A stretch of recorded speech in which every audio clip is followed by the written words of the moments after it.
Good day, everyone. This is Captain and the Coach. As per our introduction, of course, we've got here Captain Carruthers, and myself, James, the Coach McCracken, and we're on episode number 4. And so today, Trav, what are we discussing with our audience? Yeah, so this is something that's been a focus of mine for a little while now. It's something that I've come up with on my own. So we call this vanity. I call this vanity metrics. So it's a conversation you hear quite a lot between brokers at events. So the vanity metrics, I've essentially separated them into three separate categories. So we talk about headcount, we talk about a broker's calendar, and we talk about submission volumes. And through this podcast, I'd love to just explore with you because obviously you see different sides of things to what I see, and there's different conversations. But yeah, like these metrics, whilst they can be impressive over a beer with another broker, they don't necessarily outline the true success of a business. So I'd love to get your thoughts on this and see what you've seen in your experience dealing with your clients. Uh, Well, to be fair, a reasonably broad range of different metrics over a period of time. As a rule of thumb, I don't have people, certainly not when we're exploring the possibility of working together. I don't typically get vanity metrics, but nor am I asking for them. So I'm asking quite specific questions to identify where are the constraints, how's the current performance based on the things that I want to know, not necessarily the things that are a little bit superfluous and might be good for the ego, but don't necessarily shift the needle or have an ultimate determinant in terms of the outcomes that they want to achieve, whether that's to do with profit, whether that's to do with growing the asset value of the business, maybe it's to do with increasing performance with and through others. But ultimately, I'm quite specific in the questions I ask, and hence I don't necessarily get the vanity metrics, at least not initially. There is always exceptions. Like there was a client I did work with once, and they were actually two directors of a business, one of whom was doing quite well, and his colleague was needing to build a bit of momentum. So, in the absence of having the settlement volumes that he was after and that he was working towards, he would tell me about opportunities in progress, which was code for these aren't even lodgements yet, and they're just prospects that might do something at some point. And and we sort of snapped that out of him pretty quick to say, look, please never ever mention the word opportunities as part of these conversations again, because we want real data that you're going to get paid on, not some, potential data of things that may or may never actually eventuate into a result. Yeah. No, you make a really good point there. And I think every broker, I'd be very surprised if most brokers would have fallen into this bad habit at certain points throughout their journey, no doubt. And then they sort of, I'd like to think that a lot of them snap themselves out of it. I certainly have been working on this and trying to get those metrics. One of the things that I've noticed, you have some conversations with the broker and it's all these vanity metrics. It's all, I've grown my staff by 10. That's fantastic. Like, what's your EBIT? Oh, I'm super busy. My calendar's full. I've got 30 appointments next week. Yeah, great. Or my submission way is right. But then you talk, I was just at ASG Strategics in Saigon a couple of weeks ago, and it's a very different conversation with people in that room.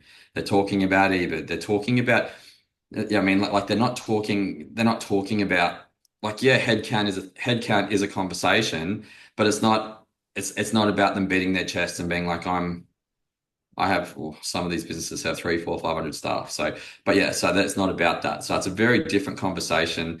And I guess I just wanted to talk to that a little bit today and just sort of get our listeners to sort of look at their business with a different lens and try and stop focusing on the metrics and focus on what's really important that's really going to drive your business forward. Yeah, look at for what it's worth, I can appreciate that there's a level of pride that might come with some of these vanity metrics. They might be proud, and understandably, frankly, if you're taking your staff headcount from 4 to 6 or 6 to 8. Um, as you say, for what purpose? So the purpose of the organization isn't to add people on for the sake of adding people on, it's to achieve an intended result. So whether that's to do with back end support so they can grow their own volumes and be more freed up, or whether that's to do with bringing on more brokers as part of a longer term transition plan, potentially, or otherwise with submission volumes. I mean, there's I can appreciate that there's effort that goes into getting themselves to a point where they've got momentum. But again, for what purpose? What's the intended outcome they're striving to achieve? And as you say, whether that's an EBIT result or whether that's a transition from key broker to key BDM within their broking practice, or uh, yeah, for some brokers, maybe in fact the outcome that they want to achieve, believe it or not, and in the short term, isn't a higher profit result. It's to reinvest that profit back into creating capacity and demand and reputation, so that again, over a medium to longer period of time, they can build a substantial asset that's performing with and through others, as opposed to achieving a greater personal output, which yeah, that objective for some people loses its luster over a period of time as well. Yeah, like when we talk about headcount, like some of the most profitable businesses that I've seen, that I've come across in my time in the industry, that they're running really skinny numbers. Like they don't have 20 staff. They're writing good volumes. They've got a really good cost base. Everything seems to work really well. And you watch them, like they don't like they're really, really happy with where they are. And I'm not saying that's for everybody, right? Like you look at my model, we are growing. Our staff numbers are going to grow significantly over the next couple of years.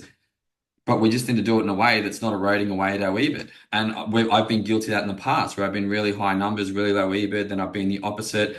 But because I had low staffing numbers and my EBIT was really high, I found it really hard. The key man risk was in my business. I was so surrounded by me that I found it really difficult to go and build the tech that I needed to. So it's a real hard one to get right with headcount. But as long as our listeners are thinking about headcount, is it needs to make sense from an EBIT perspective or from a strategy perspective, not thinking about bums on seats. It shouldn't be, I want to get to a head count of 20. Well, why do you want to get to a head count of 20? Where's that going to push the business? Where's that going to push the profitability? What's that going to do, like you said, with your work-life balance? Are you going to be able to get off the tools and transition to that BDM role? There's got to be a reason for it. The reason can't purely be that I want to go to an event and be able to tell my colleagues that I've got a head count of 20, because it makes my business seem big when in reality it's probably causing more headaches than it's worth. Regularly, not always. That's some feedback I hear, as in the headaches that come with HR. And it's horses for courses. I also know some brokers, of course, that I think run fantastic businesses. I admire and respect them greatly as people, and I think they do a fantastic job of cultivating a high quality work environment where their team members feel valued, appreciated, respected, and where people want to come to work and do a great job, in part because of the person that they're working for. They also want to, of course, do a good job because they take pride in what they do. Um, yeah, so there's obviously different things to consider.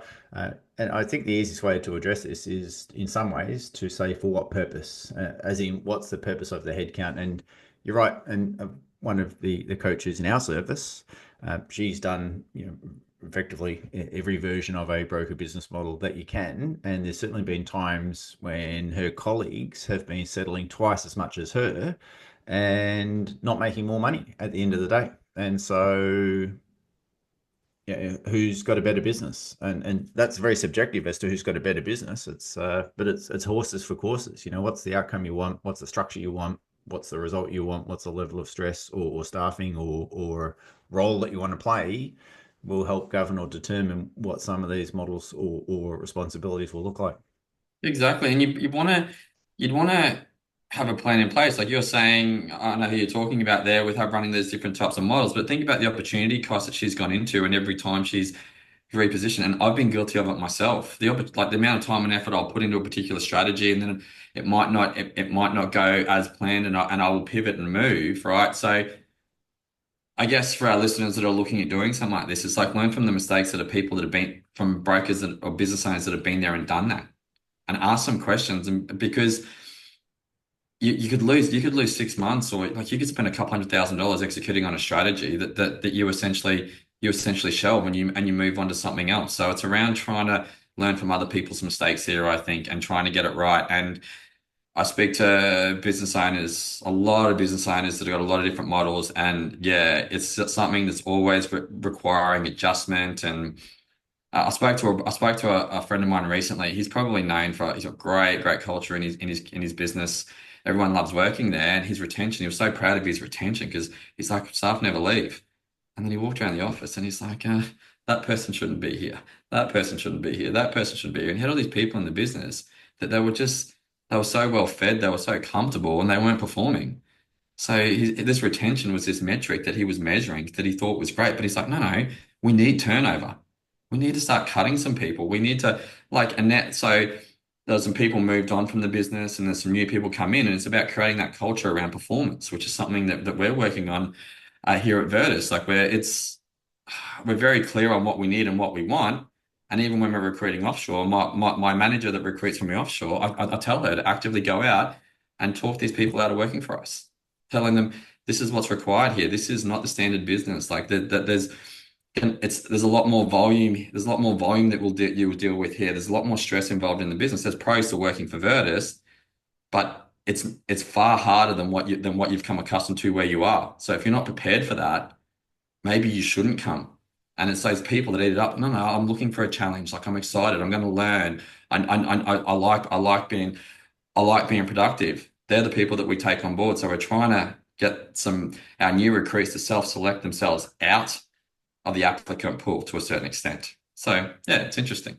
It is interesting. I've certainly done that in roles gone by in yesteryear. So I'm not averse to that, or at the very least, being really clear and talking about the downside and the problems that are inherent in a role or that they're likely to encounter, rather than the glossy side that's a lot easier to paint a picture around. So, in the absence of headcount calendar, as in, and we should outline here, when we're talking about calendar, we're really talking about how many meetings are in the calendar, and the word you were talking about, or that I think you rubs you up the wrong way, is how busy I am. So, do you want to Yes, maybe elaborate on that one? I have been trying to work that word out of my vocabulary for the last couple of years, and I go through periods where I can and I can't. I struggle with it. Busy is such a negative word, and it's like I'm so busy. I'm so busy. I've never heard anyone go, James, I'm so busy. It's awesome. They're like, oh, and I'm like, we're in business, right? Like, if the phone's ringing, it means, well, hopefully, it means we're making money, right? So I try and shift it to productive. I try and shift it to productive, and then I've likened it to my calendar. So I've been very specific over the last couple of years on how I've been able to build my process to facilitate an empty calendar. So it's one of these things that I hear brokers say all the time. I have 15 to 20 appointments every single week. My calendar's always full. Well, that's good. Is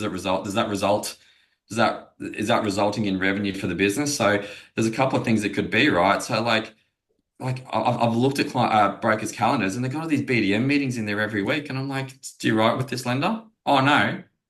But why are you going for a coffee with them? Oh, because they asked me. And I'm like, that's a waste of time. Like, get back in the office, write some deals. Like it's pointless, right? So it's about like they fill in these calendars thinking because they can open their calendar and they look at it and it's busy and they're like, oh, it's full. And they're like, oh, well, I'm productive. Well, not necessarily. Uh, So the other thing that we've been able to do, we've been able to transform our client experience and our processes to facilitate more time. So I'll run you through some numbers that I was working on with my team recently. So pretty fair to say that my guys might do 150 client appointments a year. So Per broker? per broker. So Yeah. 150 meetings with clients. So per year. And a lot of the brokers that work with us now that once upon a time, probably like everyone else, they were doing the vast majority of them face to face. So if you do 150 meetings this year, that works out to be because you've got to get dressed, you've got to go to their house, they've got to come back, whatever the case may be. Yep. That works out to be 300 hours this year that you will do in face-to-face meetings with clients. That equates to 7.5 weeks of meetings with clients. So what we've been able to do with our process is we've built a process through our strategy reporting, and it's probably somewhere between 90 to 95% of my clients I'm meeting virtually in a Microsoft Teams meeting with a strategy, with my strategy report, with everything set up ready to go. And there's a particular communication, there's a way that we present it to the clients that they're more likely to take on the virtual meeting. Yep. So those same meetings, 150 client meetings done virtually, takes it from 300 hours to 112 hours. So 2.8 weeks a year. So we're talking about saving over a month a year just in meetings. That's a month that you can put back into high volume, no, sorry, high value tasks that are actually going to result in income. And so this is what I'm challenging my guys is like, let's move away from these face-to-face meetings. You only have the face-to-face meetings when it's absolutely necessary. Because that there, imagine me being able to give you back a month every year. Imagine instead of working out your rev on 12 months, work it out on 13 now. Like So it's gonna make a pretty significant difference, right? I'm going to say a couple of things that weren't necessarily planned, but that's the nature of podcasting on occasions. So you said 2.8 weeks of meetings per year. That's what it works out to be. Yep. Then I would say if I was the coach here, what the hell are they doing with the rest of the time? Because that's a lot of time. That's the better part of 49 weeks per annum to do other stuff. Yeah. So I would think that they would have an immense amount of time to be doing business development work. I understand that's not 2.8 weeks cumulatively in a period of time. Yeah. What it suggests to me is that there's an inordinate amount of uptime for them to be optimizing that even more. So if we can compress that from 7.5 to 2.8, wow, I think that the opportunity for them is immense. The other comment I'd have is I reckon to a degree it depends on the business model that they run. So, and again, horses for courses here, but I know at least one broker that's invested substantially in like, talking well more than 100 grand in an office fit out so that the way that they present their office is consistent with the local environment, which is high net worth people. And so what's your view on that in terms of if you've got a really plush office because you work with high net worth people that want to be felt to made to feel important, that you would potentially invite them in so that it's a part of a relationship building exercise in order to earn that advocacy and that trust, um, as opposed to doing it online. Yeah, I think, like you said, there's a thousand different ways we can cut this and different models, and as provided that office is not a vanity metric, provided you can tie it back to like this is the investment I'm making in this office and this is the return I'm getting. Like you're saying, there is. I have excuse me, a friend of mine. Gets his clients in the office. They get a photo together, and he puts the photo up on the wall. He's got a wall in his office covered. It's like it's Right. really impressive, right? And the clients love that, right? So I like there's real value in that. I have another mate of mine who's got in a shared office space. He's got like a whole wing of the like he's got like 15 staff, but like the volume like the just by purely being in that environment with the accountants and planners and everyone else that are on their floor, it makes sense. Like he's run the numbers and it makes sense to outlay, like because it's a pretty significant outlay. When you look at his floor space, it's pretty big, right? But it makes sense. For me, in my particular model, it doesn't make sense. We run we run a high volume, low margin. So for me to go spend $75,000 a year on floor space, it doesn't really make much sense. But I'm doing different things. I just went and bought a brand new Ram, and I've vinyl wrapped it, and it's a statement truck, and it's already generating business for me, right? And That having should be another episode, by the way, just on your truck. We should almost like do that on site because for anyone that hasn't yet seen Trav's truck, if you know how much a Ram truck costs, it's not inexpensive, and to get it vinyl wrapped, frankly, the thing looks like an absolute beast, which is yeah, awesome. mate, and we'll talk. That's one of my other episodes I was thinking about. But yeah, the opportunities that that thing creates, like that thing will make me money. I've got no doubt. I've got a clear strategy. Like people would sit there and have a normal car in an office space and go, Trav, I can't believe you dropped 150 grand on a car. And I'm like, yeah, but you don't get like I've got a strategy around how that car is going to be profitable, Yep. right? As would they have for their office.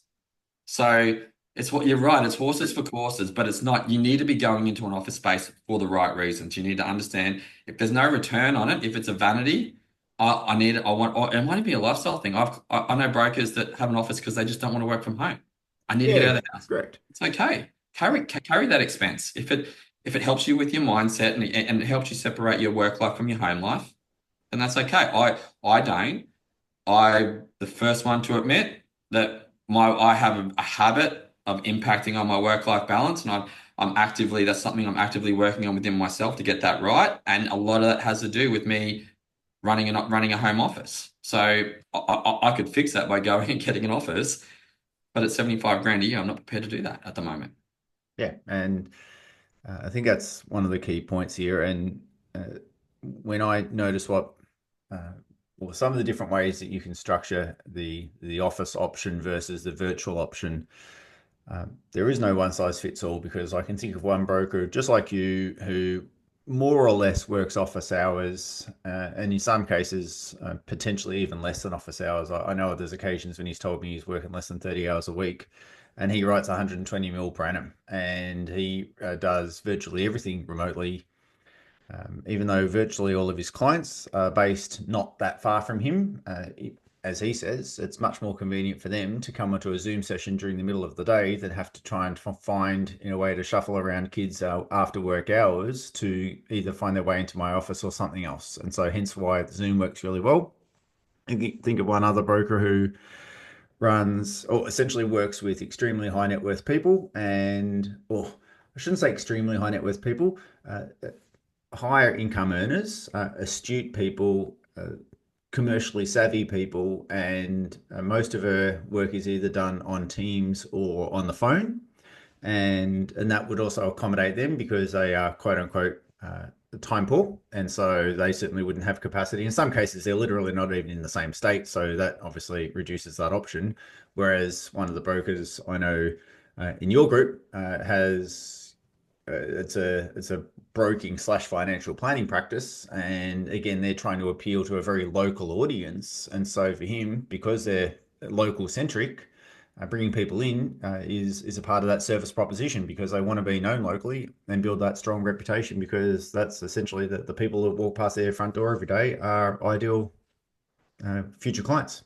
Yeah, yeah. You look at their office. Very, very impressive office space. It's when you talk about my truck being a statement truck, their office is a statement office. Like you walk Yeah. past, impressive to look at, and that will no doubt bring in business. But yeah, like it's yeah, like you said, it's yeah, it's horses for courses. But for our particular model, we are pushing all our guys to go. I did get some pushback from my brokers because they're saying they're getting pushback from their clients, and I'm like, it all comes down to the way that you communicate it. So I've played with a whole heap of different language modeling around this, and I think I've got it pretty right now because the feedback we're getting is really good. So generally, my conversation is, James, I'm going to send you a strategy report meeting in an email with a link to my calendar. Mate, more than happy to come around to your house next Wednesday night while your kids are running around and your wife's madly trying to sweep the floors because she's embarrassed because the house is dirty, and we're trying to scribble on a notepad on the kitchen bench while your wife's cooking dinner and no one's listening. Or alternatively, we can do a Teams meeting. I'll bring up the strategy report. We'll go through it page by page. I've got some other materials that I want to show you, and we'll work through that together. And I've got it all set up on my screens ready to go. All I ask of you is that you put a t-shirt on. I don't even care if you're wearing pants. So I'm only going to see you from the waist up. Mate, it's a bit more convenient for you. I can actually present the report in a better manner than what I could if I was sitting at your kitchen table. But it's completely up to you. What would you like to do, James? Let's go with the Teams meeting, Trav. Perfect. Do you, for real, give them that option? Because if I was doing this, I honestly I wouldn't even give them the option. I would just let them know this is how we do it, and this is why we do it, and this is why it's going to be better for you. And so, for real, that yeah, I wouldn't even give them option one around me being around there to do things, whilst they've got all these other things happening in their house. So it's interesting Yeah, you yeah. just did There that. are certain things. There are certain things where we're just adamant that this is the way. This is our client process, and if you don't fit into it, you're not a Vertus client. That particular one, because I've tailored the language modeling and I've worked on it, and it's fun and it's funny and it's empowering them to make the decision. I'm letting them make the decision because this Yeah, this to me, the strategy report is the centerpiece of what we do. yeah, So for me, because it's so important to me, and I keep telling the strategy meeting is so important. I need you to understand it. It's really important to me that you understand what we're doing here. So we keep because this is, as I said, this is the crown and the jewel in the crown, right, for us. So because it's such a big thing for us, and we try and impress on the clients how big it is. I sort of want them to make the decision, but I've made the decision for them. Like the way that I present it, the meeting around the kitchen table is not an option. They're like, yeah, Trav, we don't want to do that. We want the flash. We want you to share your screen. We want you to show us the videos. We want you to do this and that. Like it's I get I reckon, yeah, as I said, less than 5% of my clients we would be doing face-to-face meetings. And so if they're geographically not close, then I guess it's not even an option Not- to present that. So would that be where you simply say, look, so the next step is what we'll do is we'll grab a time on Teams where I can walk you through the strategy and how we're going to implement this and what that looks like, et cetera, et cetera. Is that how you position it? Yeah, yeah. Like we got a pretty like we're doing deals for clients all over the planet at the moment. Like we do a lot of expat stuff as well and a lot of stuff in different states. So yeah, so that would negate a lot of that. But Yeah. I got a client. We've done 3 transactions for him now. Probably in the next 2 to 3 months, we'll do our fourth. He lives 5 minutes from me. Yep. I actually never met him. I went out to dinner on Sunday night. I was walking through town, and me and this lady were walking towards each other, and we sort of had this little double take. Yep. And then as I walked past her, I realized she's one of my clients. Yeah. She lives in Nice. town, right? So like she's looking at me going, "Oh, I know that guy," and I'm looking at her going, "Yeah." Like, but we're sort of like fleeting, right? Like if we had a bit like I recognize her, but it was sort of a bit too late. She was already past me. But you know what I mean? Like we got a 5-star review from her. We will do some stuff for her in the next 12 months. Like, but we didn't have to tie up hours of meeting face to face with her, even though she's just down the road. Yeah, I concur. I mean, I have a mortgage broker literally on the same street as me. He knows, I mean, he sees me walk past his house on a not infrequent basis when I'm walking my dog. And at one point, he inquired about what we do, and I messaged him and said, "Hey, I know we could do this face to face, but my process is we do the first conversation on the phone, and so that's what we're doing." And he was absolutely fine with that, even though we're literally about 15 houses from each other. Yeah.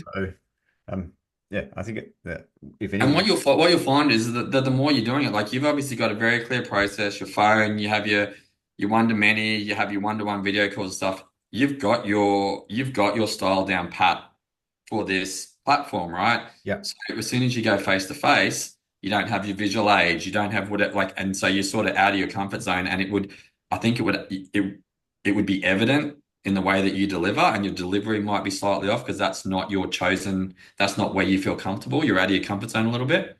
I also think it's because, in my experience in years gone by, particularly when I was doing face-to-face coaching, the vast majority of that, and it was with a couple of people particularly, they almost felt like face-to-face meant this is a social outing rather than a business outing, and I didn't like the fact that they thought this was a social thing, or, and I say this in inverted commas, a chat, as Yeah. opposed to a very structured or deliberate conversation to achieve an intended result or change of behavior or shift some level of performance in their broking practice. So the more I kept it phone based or otherwise, we can keep a distinction between, people are not wanting to necessarily be my best friend, but so that we can have a focused conversation with or towards the intent of getting a specific outcome. Yeah. No, no. I Which like it, and which it should be, because anything less than that is diluting the value for them, and ultimately they're going to turn around and say, "Well, I'm not getting much out of this," and so I'd rather just avoid having that from the get-go, frankly. So that's a pretty simple one for me to address. Hey, let's talk about submission volume. So, why do you think that's a vanity metric? again, like everyone, like I've been guilty of this myself, had really, really massive months on submissions, and sometimes they don't result in settlements. That's Yep. probably one thing. So if you're submitting 100 mil a year and you're converting at 40%, so you're settling 40 mil, and the broker beside you is writing 80 mil, converting at 65%, what's that like? Just call it 60 mil, right? Like he's making significantly more money than you are, but on the face of it, you're writing more volume, right? So that's probably one of the big ones that I see. And then the other one that a lot of people don't focus on is your cost base. So like I've actually run some numbers here, and I'll run you through some numbers. Like so, what we've done, and it's really hard to reduce your cost base. It's hundreds and hundreds of little things through systems and processes and optimizing and integrating and innovating that'll be able to allow you to reduce that cost base. Yep. And it takes a lot of time and a lot of effort. Like if you look at what we've done with Vertus, probably cost over $1 million for us to set up our systems and processes. Do you That mean allows us $1 million to, of your time if you were to work that out yeah. on an hourly rate? So I'm talking about my time. I'm talking about like there were periods where we had like for over a 12-month period, we'd have full-time staff in the business that was all that the whole focus was helping us build out these systems and processes.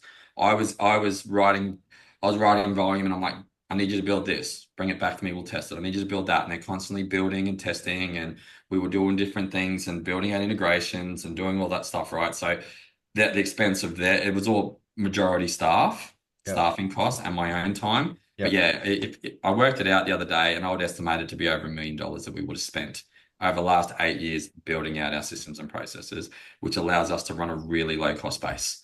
So when you look at when we look at it, so I've just run some numbers here, like running a cost per file at $2,000 and a cost per file at $1,000. So a cost per file at $2,000 might be someone that doesn't have their systems and processes right.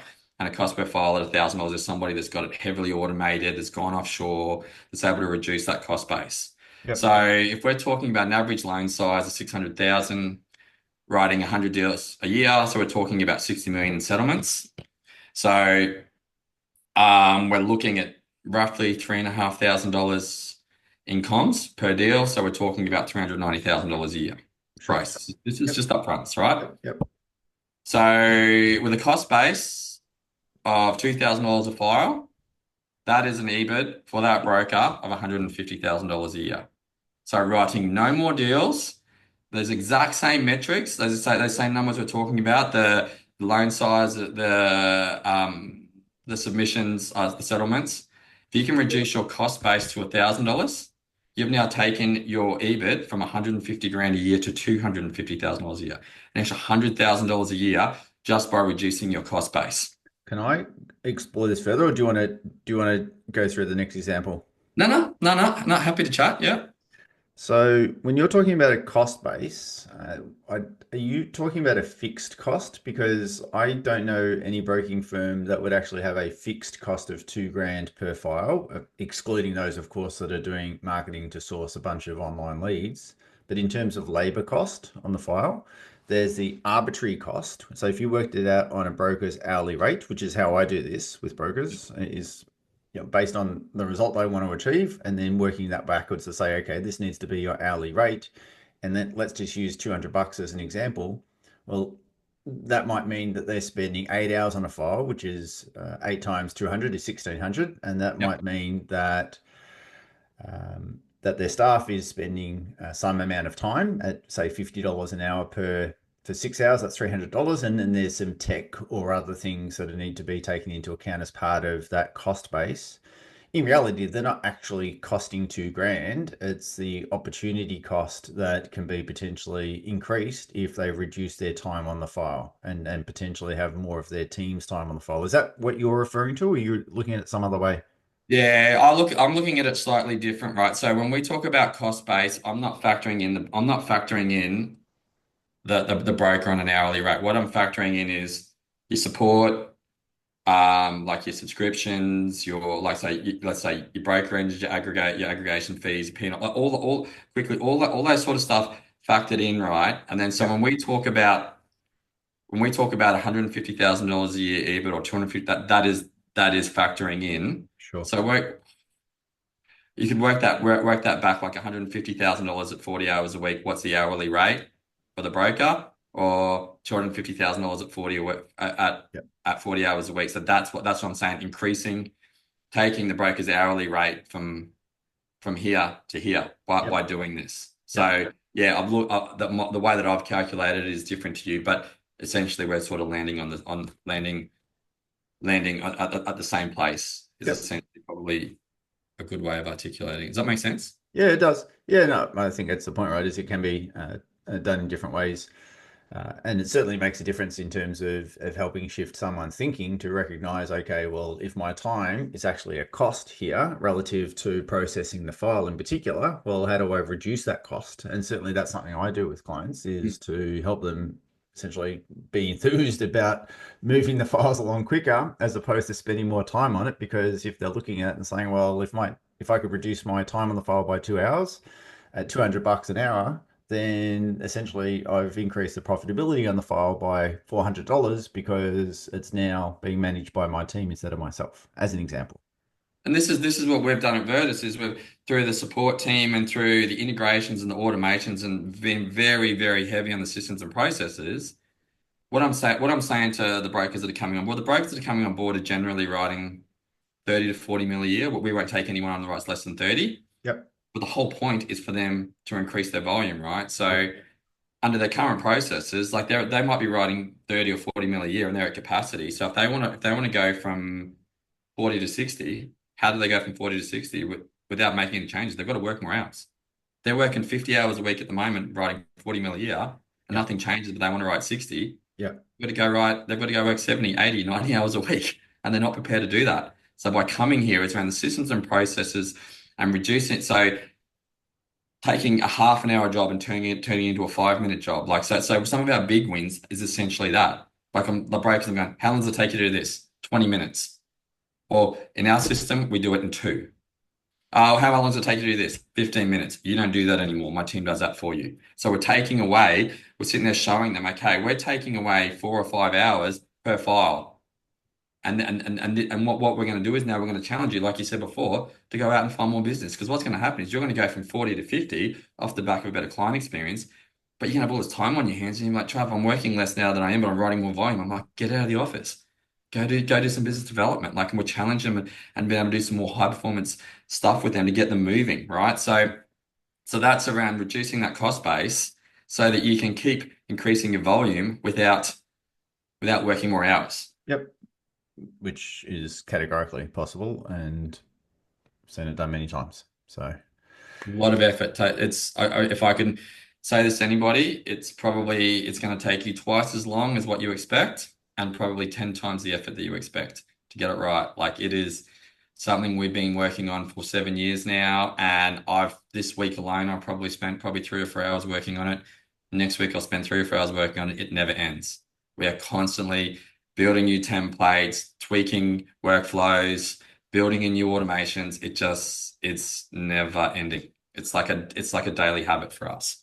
which I think is a really healthy mindset to be looking at doing it that way rather than sort of quote unquote arriving. I mean, as much as there's also value in getting to a point where you're quite satisfied with the performance of a system or a process, is also having that intent around continually optimizing in order to allow it to continue supporting the objectives and the results that you want to deliver for your clients and for yourselves and for the betterment of the lenders, etc., that you're working with as well. Yeah, perfect. So, headcount, calendar, submission volumes, a couple of vanity metrics that might help people beat the chest a little bit, but not necessarily shifting the needle, and then giving consideration to essentially other criteria such as outcome you want to achieve, EBITDA that you want to be working towards, quality of life that you want to be experiencing, the effectiveness of the time that you're allocating as opposed to the busyness of the time, which incidentally, there's one broker I know so he too had a problem with that word, busy. And so when people asked him, he was very deliberate because to be perfectly frank, I brought it to his attention. That he would then choose to use a word such as things are going really well and I could always be doing better. So he was doing well and he's like, I could always be doing better. And so he, Yeah, I get you. You mentioned the EBIT, right? So this is one of the things that's been a focus of me. This is if you want to, like for your brokers, it might be EBIT for certain brokers. It might be lifestyle. Lifestyle is definitely a focus of mine, but at the moment, like EBIT's probably like I'm going a million miles an hour at the moment, and I'm not ready to take my foot off the accelerator. 5 years time, when the business is a bit bigger, maybe so, and my focus will drop from EBIT and will come to lifestyle, and I've got a strategy around what that's going to happen. But if you put that lens of EBIT on every decision you're making, if that's where your business is positioned for me, right, it's about EBIT, right? It's like if I go spend money or time on this, what's this do to how does this impact on my EBIT? So that's how I can make a decision for me where I can. I'm not saying that's right for everybody. Some people might be lifestyle. So I've got this strategy in mind where I know I want to get my EBIT to a certain level and I'm working big hours at the moment. It's not uncommon for me to work 70 or 80 hours a week. I don't do it every week now, but it's pretty common for me to do that. And like some of my colleagues that have been around for 15, 20 years, they sort of, when I tell them this, I'm almost embarrassed by it. It's not a badge of honor for me. It's a like these guys are hugely successful and working. Some of them are working for 20 hours a week and their EBIT is higher than mine, but they've been around for longer. So my plan is to get to a certain EBIT, stay at that EBIT and cutting my hours, reducing the key man risk and just getting my EBIT at X at 70 hours a week, keeping it there. It's then dropping to 60. That's around staffing. That would be around bringing talent into the business. But Yep. yeah, it's something to think about. But yeah, you're right. Those couple of topics you mentioned, they're the things that you should be considering when making these decisions. So, team, with that in mind, we appreciate you listening to us today on this episode of Captain and the Coach. We hope this has been useful. And as per always, we'd encourage you to go out there and think about how you can apply some of these principles to support you in terms of your objectives, your goals, your aspirations, and the impact you want to have in your own broking practice. So, until the next episode, stay well, and we'll catch you then. Thanks, guys.